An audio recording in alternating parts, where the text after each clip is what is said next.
সময়টা ছিল শীত আর গ্রীষ্মের মাঝামাঝি, যখন বাতাসে শীতের কোমলতা আর রোদের মধ্যে গরমের মৃদু ইঙ্গিত। পূর্বের বাতাসের সাথে পশ্চিমের বাতাসের যেন এক অদ্ভুত রেষারেষি চলছে। রোদে এক ধরনের নরম উষ্ণতা, চারপাশে ফুলের মৌসুমের মাদকতা, আর বাতাসে এক অজানা গন্ধ, যেন নতুন কিছু সূচনা হতে চলেছে। সূর্য তখন পশ্চিম আকাশে ঝরে পড়েছে, তার কমলা লাল আলো মিশে গেছে প্রকৃতির রঙে। সেই আলোর ভেতরেই দেখা গেল এক জোড়া ধুলোমাখা সাদা ফিতেওয়ালা জুতো। ক্লান্ত পা টেনে হেঁটে যাচ্ছে পিচ ঢালা রাস্তায়। স্কুল শেষে ফিরছে এক ষোড়শী, তার সাদা আকাশি স্কুল ড্রেস ঘামে সেটে আছে শরীরে।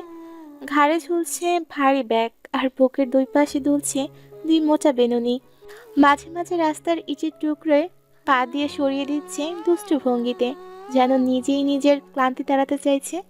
সামনে মাধ্যমিক পরীক্ষা, তাই বই খাতা আর টিউশনের চাপটাকে প্রায় নিঃশ্বাসহীন করে তুলছে। শুভ প্রতিদিনের মতোই আজও ক্লান্ত শরীর চেনে বাছায় ঢোকে। তবে ভারী ব্যাগটা কাঁধে থেকে নামাতেই ভেতরের ঘর থেকে ভেসে এলো তার মা মাহমুদা বেগমের গজগজে কণ্ঠস্বর। তোর ভাইকে বল চিনি নিয়ে আসতে। বাসায় চিনি ছিঁড়ে ফোটাও নেই। যখন তখন হুটহাট বন্ধু বান্ধব নিয়ে আসে, কিন্তু বাসায় কি আছে কি নাই সেটা খেয়াল রাখে না। যত জ্বালা সব আমার। সে বেশ খানিকটা বিরক্ত হলো, ক্লান্তির দীর্ঘশ্বাস ফেলল। শরীরটা আর চলছিল না, তবুও মায়ের চোখের কঠোর দৃষ্টি এড়াতে পারল না। দুলতে দুলতে ধপধপ পায়ে গেল ভাইয়ের ঘরের দিকে। দরজা খুলে উকি দিয়ে একরাশ বিরক্তি নিয়ে বলল, আম্মু বলছে তোকে চিনি নিয়ে আসতে, তা না হলে চা পাবি না। বন্ধু যখন নিয়ে আসছিস সাথে চিনিটাও নিয়ে আসতি। কথাটা শেষ হতেই চোখ গেল চেয়ারে বসে থাকা গাঢ় নীল শার্ট পরা এক যুবকের পিঠের দিকে। মুহূর্তে সে স্থির হয়ে গেল। পিঠ তাক করে থাকা সেই মানুষটির সিগারেটে পুরো ছোট অমায়িক এক হাসি খেলে গেল, কিন্তু সে ফিরে তাকালো না, বরং নেশাভরা কণ্ঠে বলে উঠল। বাসায় কেউ আসলে চাঁদের বাধ্যবাধকতা আছে বুঝে? সেই কণ্ঠস্বর যেন তীরের মতো বিদ্ধ হলো ষোড়শীর হৃদয়ে। গাঢ় নীল শার্টের মালিক ধীরে ধীরে চেহারাটা ঘুরিয়ে নিল। ষোড়শীর দৃষ্টি বিস্ময়কর। ভাইয়ের জায়গায় বসে আছে এক অপরিচিত যুবক, শ্যামবর্ণ ধূসর চোখের মালিক, এলোমেলো চুল, গাল জোরে খসখসে দাড়ি, আর হাতে ধরা এক পুরনো আমলের দামি ক্যামেরা। কালচে সিলভার বডি, ধাতব গায়ে হালকা স্ক্যাচের লেখা। ক্যামেরার গায়ে একটু খোলা সাদা অক্ষরে লেখা মেড ইন জাপান, 1999। এই যে ছোট্ট একটা ফিল্ম উইন্ডো, যার ভেতরে শুকনো ফিল্ম রোলের প্রান্ত এখনো ঝুলে আছে, কিন্তু দেখে মনে হচ্ছে ক্যামেরাটা এখনো যেন জীবন্ত। তরুণীর মুখ থেকে অনিচ্ছা সত্ত্বেও বেরিয়ে এলো, আপনি? যুবক হেসে উঠল, একটা শান্ত অথচ দহন ছড়ানো হাসি। হাসার সাথে সাথে তার গাল দুটো কি অমায়িক ভাবে না দেবে গেল। ষোড়শীর অন্তরে সেই হাসিতে আলোড়ন সৃষ্টি হলো। যুবক বৃদ্ধা আঙুলের সাহায্যে খসখসে দাড়ি ঘষে নিয়ে অতঃপর মৃদু স্বরে বলল, আমি শাহরিয়ার কবির, আরিফের ছন্ন ছাড়া ভবঘুরে বেওয়ারিশ বন্ধ। আর এই মুহূর্তে চা বানানোর তোড়জোড় চলছে, তবে চিন্তার কারণ নেই, আমার কিন্তু চিনি ছাড়াও চা চলবে। লজ্জায় আড়ষ্ট হলো তরুণী। মুহূর্তই তার গাল দুটো চকচকে চেরির মতো হয়ে উঠল। সেদিন কি বিশ্রী ভাবেই না তাদের প্রথম সাক্ষাৎ হয়েছিল। সময়টা ছিল 2009 সাল। মাধ্যমিক পাশ করে তখন সদ্য কলেজে উঠেছে আবিরা তাবাসসুম। জীবনের এক নতুন অধ্যায় পা রেখেছে সে। তার জীবনটা তখন ঠিক লাউয়ের কচি ডগার মতো, উপরে চঞ্চল সবুজ, ভিতরে হলদে রেণুর মতো কোমল। আবিরার বাবা সেনাবাহিনীর অফিসার, পেশাগত কারণে সিলেটের বাইরে থাকেন। সিলেট শহরের গঞ্জি ছাড়িয়ে গ্রামের এক প্রান্তে তাদের একতলা লালিটের বাড়ি। বাড়িটা অনেকটা খোলামেলা, সামনের বিশাল উঠোনটা গাছ আর ফুলের আবরণে ঘেরা। সেই বাড়িটাতেই আবিরা, তার মা ও ভাই আরিফের সঙ্গে থাকে। সেদিনও ছিল তেমনই এক বিকেল। আকাশ ভারী মেঘে ঢেকে আছে, যখন তখন বৃষ্টি নামতে পারে। আজকাল সময় অসময় বৃষ্টি নেমে আসে। কলেজ থেকে ফিরে দ্রুত পায়ে আবিরা বাইরে গেট পেরোলো। ততক্ষণে ধীরে ধীরে বৃষ্টি শুরু হয়েছে। ছোট ছোট ফোঁটাগুলো তার কোমল মুখে এসে পড়ছে। কিছু গেট খুলে ভিতরে ঢুকতেই চোখে পড়ল দরজার পাশে রাখা একজোড়া ধূসর জুতা। মুহূর্তেই তার ঠোঁটে ফুটে উঠল চওড়া হাসি, যেন দীর্ঘদিনের ক্লান্তি মুহূর্তেই মিলিয়ে গেল। সে বিড়বিড় করে বলে উঠল, কাবির ভাই। আরিফের সবচেয়ে ঘনিষ্ঠ বন্ধু কাবির, জীবনভর ছন্ন ছাড়া। অথচ অদ্ভুত এক মায়ায় ভরা মানুষ। মাতাকে জন্ম দিতে গিয়েই পৃথিবী ছেড়ে চলে গেছেন অনন্তের পথে। বাবা দ্বিতীয় সংসারে ব্যস্ত হয়ে পড়ায় কাবিরের বেড়ে ওঠা মামার বাড়িতে। মা না থাকলে যে মামা বাড়িতে মূল্যায়ন পাওয়া যায় না, সেটা সে বহু আগেই আন্দাজ করতে পেরেছিল। তাই একসময় সব ছেড়ে শহরের প্রান্তে নিজের পৃথিবী গড়ে নেয় কাবির। আলাদা ব্যাচেলার থাকে, চুকি চুকি টিউশনি করে তার চলে যায়। এই অসীম আকাশের নিচে সঙ্গী বলতে তার মায়ের রেখে যাওয়া পুরনো ক্যামেরা আর একজোড়া রূপার নূপুর ও নিজস্ব একটি বাসন্তী রঙা গিটার। লেখালেখি করা তার এক প্রকার পেশা। সে তার লেখালেখিকে কখনোই পেশায় পরিণত করতে চায়নি। তবুও অনন্য প্রকাশনী থেকে তার বেশ কয়েকটা বই প্রকাশ পেয়েছে। সে মাঝে মাঝে তার মাতাল করা স্বরে গানের সুরও ধরে। আবিরা ব্যাগটা সোফায় সুরে রেখে দৌড়ে গেল আরিফের ঘরের দিকে। কাছের দরজাটা অল্প খুলে উকি দিয়ে বলল, কাবির ভাই। কাবের তখন লেখায় মগ্ন, কিন্তু সেই সুরেলা ডাকে তার কলম থেমে যায় মাঝপথে। সাদা খাতার পাতায় এক কোণে লিখল 11, যার অর্থ আজ 11 বার তার ছোট্ট বিহঙ্গনির সাথে সাক্ষাৎ পেতে চলেছে। চেহারা ঘুরিয়ে তাকাতেই চোখে পড়ল দরজার পাশে দাঁড়ানো ষোড়শী। মুখে এক অদ্ভুত আলো। কাবেরের ছোটে মৃদু হাসি ফুটল। সে নরম গলায় শোধালো, কেমন আছো ছোট্ট বিহঙ্গিনী? এই একটি শব্দ যেন এক নিমিষে কেড়ে নেয় ষোড়শীর মুখের রং। মুখের হাসিটা উবে গেল।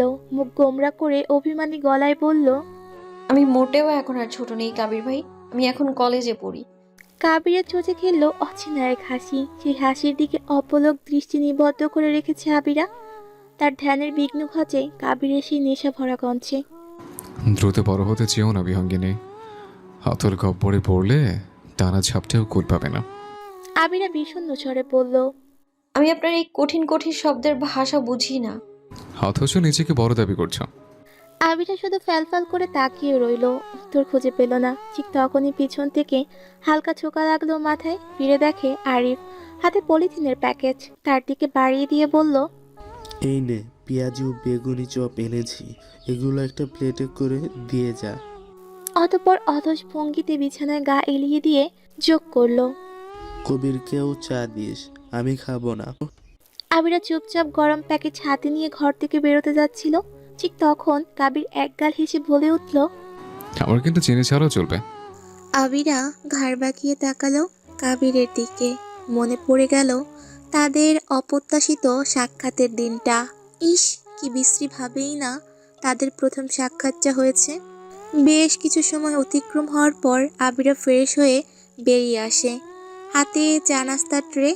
আরিফের রুমের দরজাটা কনুই দিয়ে ঠেলে ভিতরে ঢোকে।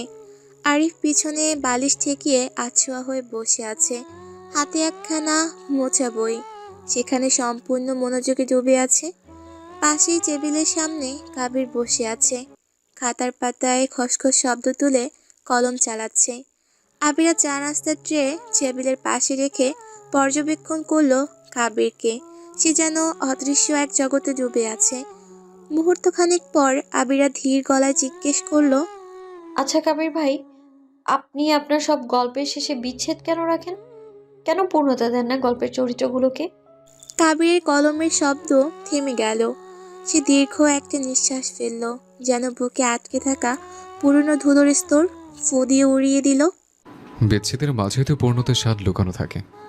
যদি বিচ্ছেদ না হয়ে সহজে পূর্ণতা পেয়ে যায়, তাহলে সে পূর্ণতার কদর থাকে না। পূর্ণতা তখন শুধু অভ্যাস হয়ে যায়।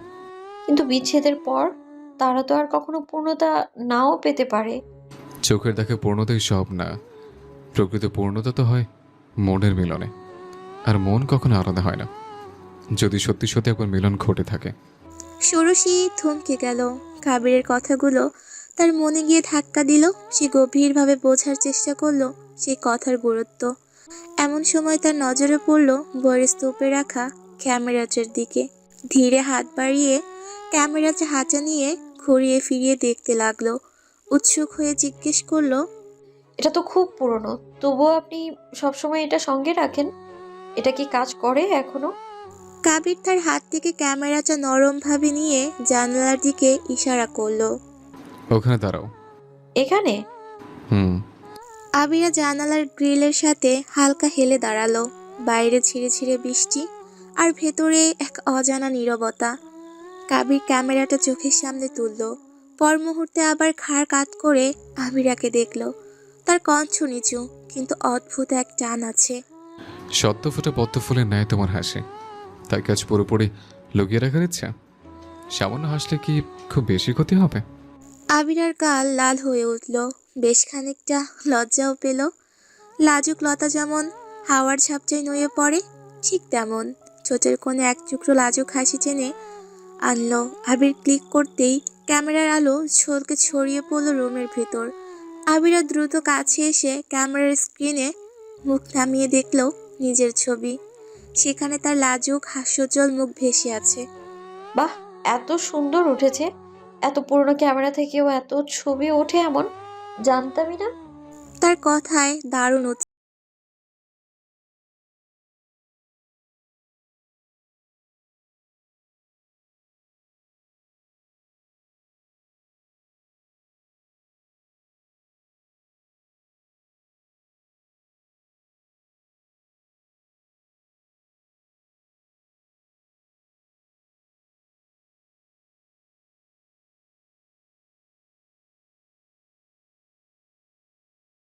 নিচু করে বিড়বিড় করলো। ওনাকে এমন ছন্নছাড়া বেশ ভালো লাগে। সেই কথাটা আরিফ না শুনলেও কাবিরের হাত থেমে যায়। সে অস্পষ্ট শুনতে পেয়েছে ষোড়শীর অন্তরের ধুকপুকানি। কাবিরের মুখের রং বিষণ্ণ হয়ে গেল। খাতার পাতায় আর হাত চলছিল না, একদম স্থির হয়ে রইল শরীর। ষোড়শী আজ তার এক টুকরো সত্য বলে ফেলেছে অজান্তেই। সেদিনের পর বহুদিন কেটে গেল। দিনের পর দিন আবিরার মনে জমেছিল এক অদ্ভুত অপেক্ষা, কিন্তু কাবির আর এলো না। ষোড়শী বয়সের কোমল হৃৎপিণ্ডটা বড্ড ছটফট করছিল। তখন তো আর তার হাতে সেলফোন ছিল না, তাই খোঁজ নেওয়ারও কোনো উপায় ছিল না। একদিন বিকেলে আবিরা তার মায়ের সঙ্গে বাজারে গিয়েছিল কিছু কেনাকাটার জন্য। আবিরা হাঁটতে হাঁটতে হঠাৎ থমকে গেল। স্টেশনারির দোকানের সামনে দাঁড়িয়ে আছে কাবির, হয়তো কিছু কেনাকাটা করছে। আবিরা দৌড়ে গেল সেদিকে। অনেকটা হাঁপিয়ে গেছে, ঘন ঘন কয়েকবার নিঃশ্বাস তুলে জেগে উঠল। কাবির ভাই! কাবির চমকে পেছন ফিরে তাকালো। সামনে দাঁড়িয়ে আছে আবিরা। কাবির অজান্তেই কয়েক মুহূর্ত পদক্ষিণ তাকিয়ে রইল তার দিকে। চোখের গভীরতা অদ্ভুতভাবে নরম হয়ে গেল, তবুও মুখের ওপর পড়ল এক পরিমিত সংযমের পর্দা। সে এগিয়ে এসে খুব নিচু গলায় জিজ্ঞেস করলো। তুমি এখানে? হাঁপাতে হাঁপাতে আবির উত্তর দিল, আম্মুর সাথে কেনাকাটা করতে এসেছি। ও আচ্ছা। কাবিরের কণ্ঠটা অদ্ভুতভাবে নিস্তরঙ্গ। আবির এবার সরাসরি প্রশ্ন ছুড়ে দিল। আপনি এখন আর বাড়ি আসেন না কেন কাবির ভাই? আসলে একটু ব্যস্ততার মধ্যে আছে, একটা বইয়ের পাণ্ডুলিপির কাছে। কাবিরের কথার আড়ালে লুকিয়ে ছিল দূরত্ব, সেটা ষোড়শী বুঝল না। সে মুখে হাসি এনে বলল, কাবির ভাই, কাল আমার জন্মদিন, আপনাকে আসতে হবে। দেখি কাজ শেষ করতে পারলে অবশ্যই আসবো। দেখি টেকি না, আপনি আসবেনই, আমি আপনার অপেক্ষায় থাকবো। আবিরার কণ্ঠে এক নিষ্পাপ দৃঢ়তা। আবির কিছুক্ষণ তাকিয়ে রইল সেই মায়াবী মুখটার দিকে, চোখে এক ঝলক দুঃসাহসী সুখের আলো। ঠিক পরের মুহূর্তেই সেই আলো নিভে গেল। চোখ জোড়া নামিয়ে ফেলল, যেন কোনো সীমারেখা তার মনে আঁকা। আবিরা হাসল, একটা ঝলমলে আলোয় ভরা হাসি। বলল, আচ্ছা আসি, আম্মু আবার খুঁজবে, কাল কিন্তু অবশ্যই আসবেন। এক দৌড়ে ভিড়ের ভেতর মিলিয়ে গেল ষোড়শী, পেছনে রেখে গেল তার কচি গলায় মিষ্টি প্রতিধ্বনি। কাবির দাঁড়িয়ে রইল জায়গায়, ধীরে হাত তুলল মাথার চুলে, হালকা এলোমেলো করে দিল। তার ঠোঁটের কোণেও হাসি ফুটল, কিন্তু সেই হাসি ছিল খুব বিষাদ মাখা, যেন নিজের ভেতর এক গভীর শূন্যতা বহন করছে। পরের দিনটা ছিল আবিরের জন্মদিন। দুপুর গড়িয়ে বিকেল হলো। আবিরা সুন্দর করে সাজুগুজু করে বসে আছে কাবিরের অপেক্ষায়। কাবিরের নীল রং ভীষণ প্রিয়, তাই সে মায়ের একটা নীল শাড়ি পরেছে। শাড়ি পরার অভিজ্ঞতা তার নেই, বেশ কবার কুচি গুজে ঠিক করতে গিয়ে গড়িয়েও ফেলেছে। শেষে তার মা এসে শাড়ির ভাঁজগুলো ঠিক করে দিল। আবিরের গায়ের রং, মুখের গড়ন, কাঁধের সরল রেখা সব মিলিয়েই তাকে হঠাৎই যেন অনেকটা বড় অনেকটা পরিণত লাগছে। তার মা ও ভাই দুজনেই অবাক হয়ে তাকিয়ে রইল। তাদের প্রশংসা শুনে আবিরা লজ্জা পেল কিছুটা, আর চোখের কোণ চিকচিক করে উঠল। এখন খুব ইচ্ছে হলো যার জন্য এত আয়োজন করে সাজলো তার প্রশংসা শুনতে, কিন্তু সে তো এখনো এলোই না, আর আসবেই বা কি করে? সেই বিকেল থেকে মুষলধারায় একটানা বৃষ্টি হচ্ছে। আতঙ্কজনক গর্জন আর এক নাগাড়ে ঝমঝম শব্দে পুরো পাড়া ঢেকে গেল। জলদস্যুর মতো ঝড়ো হাওয়া মাঝে মাঝে জানালার কাছ আশ্রয় দিচ্ছে। থামার কোনো নাম গন্ধ নেই। আবিরা বিভিন্ন অজুহাতে সময় বাড়িয়ে যাচ্ছে। তার মনে বারবার ধাক্কা দিয়ে উঠছে, এই বুঝি কাবির ভাই এলো। সময় কেটে যায় বেদনাদায়ক ধীরতায়। সন্ধ্যা 7:30 বাজে। ঘড়ির সেকেন্ডের টিকটিক শব্দটাও আজ খুব নিষ্ঠুর শোনাচ্ছে। হঠাৎ চোরপেলের আওয়াজ ভেসে আসে। আবিরার বুক যেন লোকচক্ষুর আড়ালে লাফ দিয়ে উঠল। শাড়ির কুচি হাতে ধরে সে দৌড়ে গেল দরজার দিকে। দরজা খুলতেই তার শরীর থমকে গেল। সামনে দাঁড়িয়ে আছে কাবির। বৃষ্টিতে ভিজে একদম জুবুথুবু হয়ে আছে। সাদা শার্ট তার গায়ে লেপটে আছে যেন ভেজা কাগজ। বৃষ্টির পানি নাকের জগা বেয়ে চুপচুপ করে নিচে পড়ছে। ভেজা চুল কপালের উপর নেমে এসেছে। চোখের দৃষ্টি কেমন যেন ছায়া মাখা। সে হাত দিয়ে কপালের পানি মুছে তাকালো সামনে দাঁড়িয়ে থাকা ষোড়শীর দিকে। নীল শাড়িতে সে ষোড়শী থেকে রমণীতে রূপান্তরিত হয়েছে। তার গলার হালকা কম্পন, চোখে বিস্ময়ের দীপ্তি, সব মিলিয়ে অদ্ভুত রকমের আকর্ষণ ছড়িয়ে পড়ছে। কাবির না চাইতেও তার দৃষ্টি আটকে রইল সেই মুখটার দিকে। এমন সময় আরিফ এসে বলে উঠল, কি রে, তোর এই অবস্থা কেন? কাবির দ্রুত দৃষ্টি সরিয়ে নিল, যেন চোখাচোখি হলেই ভিতরের কাঁপুনিটা ধরা পড়ে যাবে। মৃদু স্বরে বলল, এখানকার পাশে একটু কাজে এসেছিলাম, বেরোতে বৃষ্টিতে আটকে গেলাম। ভাবলাম এখানে আসে, বৃষ্টি তো থামার নামই নিচ্ছে না। আজকে তো আবিরার জন্মদিন, ভালোই হলো তুই এসেছিস। কাবির আর চোখে তাকালো আবিরার দিকে। সে চিবুক নামিয়ে রেখেছে, গাল দুটো লালচে হয়ে উঠেছে। লজ্জা, আনন্দ, নাকি সবকিছুর মিশেল? বাইরে তখন বৃষ্টির শব্দ অনেকটা কমে এসেছে। আবিরার জন্মদিনের পর্বও শেষ হলো। সবাই যখন গভীর ঘুমের রাজ্যে ডুবে গেল, কাবির তখন নিঃশব্দে ছাদে উঠে এলো। চারিদিকে অন্ধকার, বাতাসে কাঁচামাটির গন্ধ। কাবির চোখ বন্ধ করে নিঃশ্বাসের সাথে মুক্ত হাওয়া টেনে নেওয়ার আপ্রাণ চেষ্টা করলো, কিন্তু চোখের পাপড়ির আড়ালে ভেসে উঠল একটাই মুখ। নীল শাড়িতে দাঁড়িয়ে থাকা সেই মায়াবী ষোড়শী। আজ তাকে অন্যরকম লেগেছে, অতি পরিণত, অতি সুন্দর, অতি বিপজ্জনক। মাথা ঝাঁকিয়ে নিজের মনকে বশ মানাতে চাইল সে, কিন্তু মন কি কখনো যুক্তির কথা শোনে? অস্থির কাঁপতে থাকা হাতে একটা সিগারেট বের করলো। আগুন জ্বলার খনিতে তার মুখ আলোকিত হলো। চোখে ভয় আর আকর্ষণের মিশেলে দেখা গেল একটুখানি ধোঁয়ার কোণ যদি বাতাসে ভেসে উঠতেই কাবিরের মনে হলো সে নিজেই সেই ধোঁয়ার মতো। যেখানে যায় সেখানকার স্বচ্ছতা মুছে ফেলে, শান্ত জায়গাকে অদ্ভুত বিষাদের ছায়ায় ঢেকে দেয়। রাত অনেকটাই নেমে এসেছে। চারপাশে কেবল স্যাঁতসেঁতে নীরবতা আর আদো আদো অন্ধকার। তাদের কান্নে ঘেঁষে দাঁড়িয়ে আছে কাবির। বেশ কিছুক্ষণ ধরে নির্বিকারভাবে সিগারেট টেনে যাচ্ছে। তার আঙুলের ডগা বারবার কেঁপে উঠছে। ঠান্ডায় না অস্থিরতায় সে নিজেও জানে না। হঠাৎ পিছন থেকে নরম খাপা খাপা এক কণ্ঠ ভেসে এলো। কাবির ভাই। শব্দটা যেন বাতাসে ছড়িয়ে পড়তেই কাবিরের শরীর নিস্তব্ধ হয়ে গেল। বুকের ভেতরকার তোলপাড় হঠাৎ থেমে গিয়ে আবার প্রবল হয়ে উঠল। ধোঁয়া বের করতে করতে সে একবার ঘুরে তাকালো।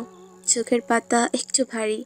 আবিরা এসে তার পাশে দাঁড়ালো, খুব কাছে, এতটাই কাছে যে তার শাড়ির নীলচে গন্ধ আর আবিরের সিগারেটের তেতো গন্ধ মিলেমিশে বাতাসে এক নতুন ঘ্রাণ তৈরি করলো। কাবির চোখ তুলে তাকাতে পারলো না তার দিকে। গলার স্বর ভারী করে জিজ্ঞেস করলো, তুমি এত রাতে ছাদে কেন এসছো? ভয় হয় না? আবিরা বিন্দু মাত্র দ্বিধা ছাড়াই মাথা নেড়ে বলল। আহ, হয় না। কাবির এবার তার মুখের দিকে তাকালো। চোখে বিস্ময় নেই, বরং একটা গভীর অস্থিরতা। কেন? কারণ আপনি আছেন। আমাকে তো ভয় পাওয়ার কথা। আমি স্বয়ং কয়লা, আর তুমি সদ্য ফোটা পদ্ম ফুল। আমার কাছে এলে দাগ লেগে যাবে বিহঙ্গিনী। আবিরা হালকা হাসলো। যেখানে আমি নিজেই আপনার এই বিষাক্ত ধোঁয়ার কুণ্ডলিতে মিশে যেতে চাইছি, সেখানে আপনি সামান্য দাগকে ভয় পেতে বলছেন? কাবির সম্মোহনী হাসলো। কি ভয়ানক সেই হাসির রেশ যে আবার আবিরাকে সম্মোহিত করলো। সে দুধাপ এগিয়ে এলো। দূরত্ব এতটাই কমে গেল যে কাবিরের শ্বাসের উষ্ণতা আবিরার গাল ছুঁয়ে গেল। কাবির নিজের পকেট থেকে পত্রিকার কাগজে মোড়ানো এক মুঠো নীল কাচের চুড়ি বের করলো। পরম নম্রতায় ছুরিগুলো তার কবজিতে পরিয়ে দিল। আবিরার কবজিতে নীল চুড়ির দিকে কয়েক মুহূর্ত তাকিয়ে রইল। অতঃপর ধীরে ধীরে সে হাত ছাড়ল। কণ্ঠ খাদে নামিয়ে বলল, বৃষ্টির কারণে সব দোকান বন্ধ ছিল। আসার সময় দেখলাম রাস্তার পাশে একটা ছোট দোকান খোলা আছে। সেখানে এর থেকে ভালো কিছু আর পেলাম না।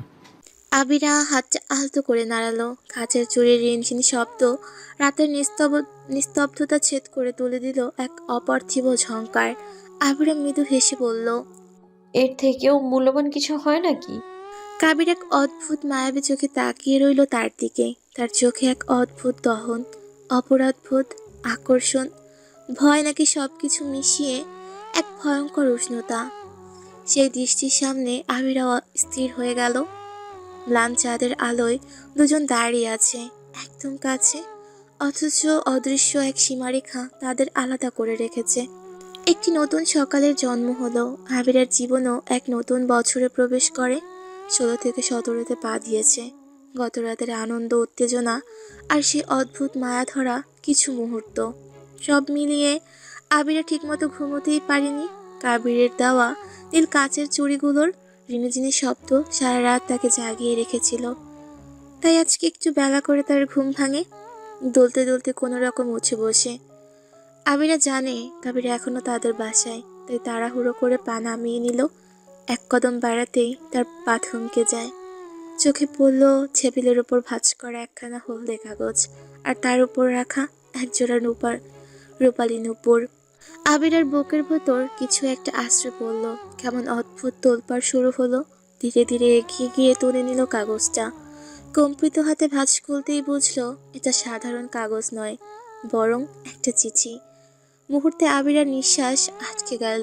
একটা উষ্ণ ঢোক গিলে নিয়ে সে পড়তে শুরু করলো। প্রিয় ছোট্ট বিহঙ্গিনী, জানো না কেন এত রাতে লিখতে বসেছে।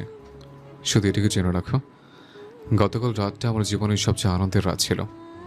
এই আনন্দ আমি 26 বছরও পাইনি। গোটা 26 বছর আমি বঞ্চিত ছিলাম এই আনন্দ থেকে। কিন্তু এখন যে কথাগুলো বলবো সেগুলো তোমার বুকে ছুরি হয়ে বিঁধতে পারে। তুমি জেনে শুনে এই ভবঘুরের সঙ্গিনী হতে চেয়েছ, কিন্তু বিশ্বাস করো, আমি বড্ড অসহায়। আমি একটা ব্যর্থ মানুষ। আমার জীবনটা একটা এলোমেলো ঘর, যেখানে শুধু ধোয়া আর অন্ধকার ছাড়া কিছু নেই। এই ছন্ন ছাড়া বেরঙা জীবনে তোমার ফুলের মতো কবুল হিরণ্ময় সত্তাকে টেনে আনতে পারলাম না। আমার ভাগ্যের নেই কোনো নিশ্চিত ঠিকানা।